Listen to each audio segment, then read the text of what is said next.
Olá! Hoje trabalharemos os conceitos de hardware e software. Esse assunto é fundamental para concursos públicos, uma vez que é contemplado, que é contemplado em editais, como também em enunciados de questões. Por exemplo, saiu um concurso para determinado órgão público, nós vamos até o site do elaborador, baixamos o edital. No edital, chegamos à parte do conteúdo para a prova de informática. Lá encontramos conceitos de hardware e software. Mas o que vem a ser o hardware e o software? Hardware é toda a parte concreta, toda a parte mecânica do computador. E software, toda a parte do pensamento, toda a parte lógica. Antes de começarmos a analisar mais a fundo a questão do hardware e a questão do software, é importante entender como que o computador mensura os dados. Essa situação de mensuramento dos dados pode ser tanto atribuída ao software como ao hardware. Por esse motivo, nós vamos começar por ela. Mensurando os dados, bits e bytes. Na informática, nós acabamos mensurando os dados utilizando o termo bit. O bit é a menor unidade de dado da informática, ou 0 ou 1. Esse termo é representado pelo algarismo 0 ou pelo 1. Então imagine só, se eu tenho um conjunto de 8 sinais 0 ou 8 sinais 1, eu tenho um conjunto de bits. Quando que eu vou usar isso, Ricardo? Em uma conexão à internet, por exemplo. A operadora de telefonia ou a operadora de acesso de banda larga te oferece lá conexões de 10 mega. Tá, mas 10 mega o quê? Megabits por segundo. Eles mensuram dessa forma. Uma relação fundamental para concursos públicos é quando nós chegamos à conclusão que 8 bits, o conjunto de 8 bits, formam 1 byte. O termo byte é muito conhecido, principalmente quando vamos adquirir um computador. Ah, o meu computador tem 1 gigabyte de memória. O meu disco rígido possui 500 gigabytes de memória. Esses termos nós conheceremos no decorrer da aula. Imaginem só, para a nossa prova, para o concurso público, é imprescindível conhecer a relação 8 bits equivalem a 1 byte. Mas não só isso.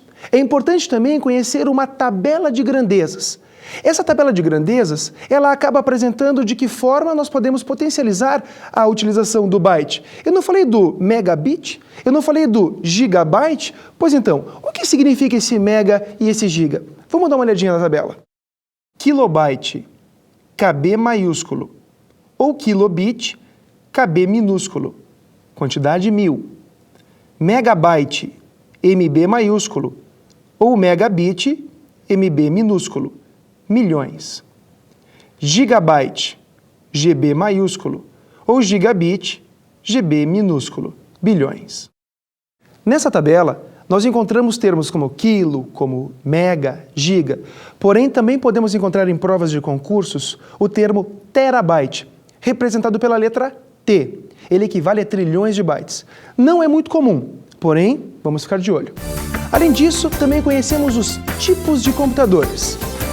Os computadores são classificados de acordo com várias situações. Seu poder de processamento, sua utilização, sua portabilidade, entre outros. Existem alguns tipos de computadores que precisamos saber para determinadas provas. Por exemplo, os mainframes. Os mainframes são computadores de médio a grande porte que normalmente equipam sistemas bancários. Olha a dica aí. Se o teu concurso público refere-se a uma unidade bancária, saibam, a chance de cair o termo mainframe é muito grande. Outros termos, outros tipos de computadores. Os notebooks, os netbooks e os desktops. Notebook é a mesma coisa que laptop, apesar de alguns autores acharem diferença entre os dois.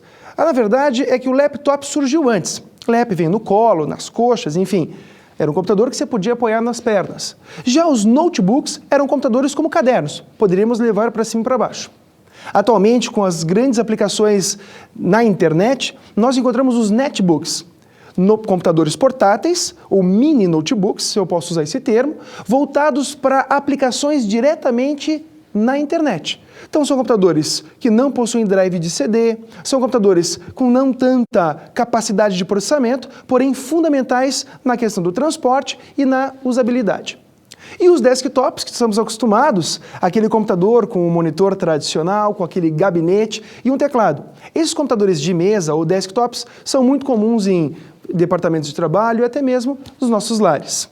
Agora que nós conhecemos de que forma mensuramos os dados e os principais tipos de computadores, vamos entender como são os componentes dentro de um computador. Dentro do computador, encontramos basicamente 3 componentes. Não que sejam os únicos que formam um sistema computacional, porém os mais importantes para provas de concursos públicos. O primeiro deles que precisamos falar é sobre o processador. Alguns sinônimos de processador: CPU, do inglês, Central Processing Unit, ou, para o português, UCP, Unidade Central de Processamento. Algumas provas fazem referência ao processador como microprocessador. Mas o que vem a ser o processador, Ricardo? O processador é o cérebro do computador.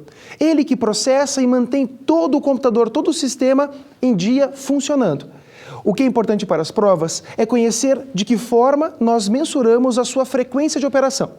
A sua frequência de operação ela é denominada clock. Quando alguma prova perguntar qual o clock do sistema computacional, por exemplo, nessa questão provavelmente encontraremos qual o processador que ele está usando no computador, qual a quantidade de memória e qual a quantidade de disco rígido.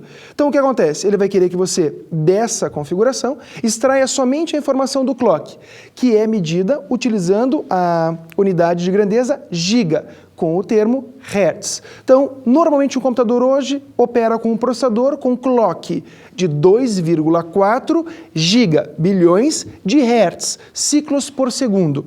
Então, o processador, parte fundamental do computador. Podemos observar isso em provas onde cobram os componentes separadamente. Um outro componente que auxilia o processador é a memória RAM. A memória RAM é a memória principal do computador e, sem dúvida nenhuma, é a memória mais cobrada em todos os concursos. Não podemos esquecer de uma das suas principais características. Ela é